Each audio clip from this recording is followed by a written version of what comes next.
अकोला लोकसभा मतदारसंघातले काँग्रेस उमेदवार डॉक्टर अभय पाटील यांचा उमेदवारी अर्ज दाखल करण्याआधी किंबहुना काँग्रेसकडून प्रचार सभा घेण्यात आली। यावेळी नाना पटोलेंनी अकोल्याचे खासदार संजय धोत्रे यांच्याबद्दल वादग्रस्त वक्तव्य केलं। अकोल्याचे भाजप खासदार व्हेंटिलेटरवर केव्हा काढतील माहिती नाही, पण निवडणुकीतच त्यांचा व्हेंटिलेटर काढतील असं वादग्रस्त वक्तव्य काँग्रेस प्रदेशाध्यक्ष नाना पटोलेंनी केलं। मात्र वादग्रस्त वक्तव्यानंतर भाजप नेत्यांकडून जोरदार टीका करण्यात आली आहे। यानंतर नाना पटोलेंनी संजय धोत्रे हे माझे मित्र असल्याचं सांगत सारवासारव करण्याचा प्रयत्न केला।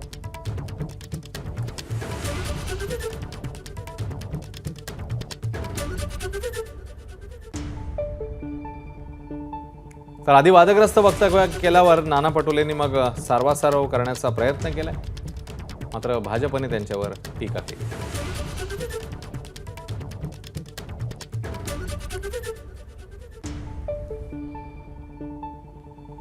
असंवेदनशीलतेचा कळस गाठून नानांनी स्वतःच मी निर्बुद्ध आहे याचा परिचय दिला। यापेक्षा वेगळं मी काय सांगू।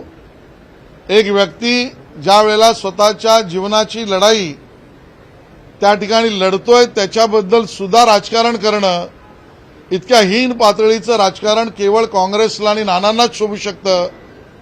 या पद्धतीने त्यांनी केलेल्या या कॉमेंटवर अकोल्यातली जनता रोष व्यक्त करते आणि मतदानातून तो प्रकटही करते। 2014 ते 2017 आणि त्या काळामध्ये जेव्हा नोटबंदी आणि जीएसटी आली त्यावेळेस मी स्वतः नरेंद्र मोदींचा आमोरसामोर विरोध केला। इथले खासदार आता तेही होते, आता ते आहेत ते वाले, हे आता व्हेंटिलेटरवर आहे। केव्हा काढते व्हेंटिलेटर मला माहिती नाही, पण ते निवडणुकीतच काढते, पण तेही होते त्या ठिकाणी।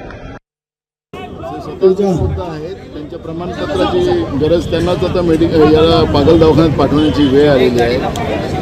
जनतेच्या हक्कासाठी लढणारा, संविधान वाचवण्यासाठी लढणाऱ्या व्यक्तीला हे निर्बुद्ध म्हणत असताना हे लोकशाहीचे किती घातक आहेत हे त्याच्यातून स्पष्ट होतं।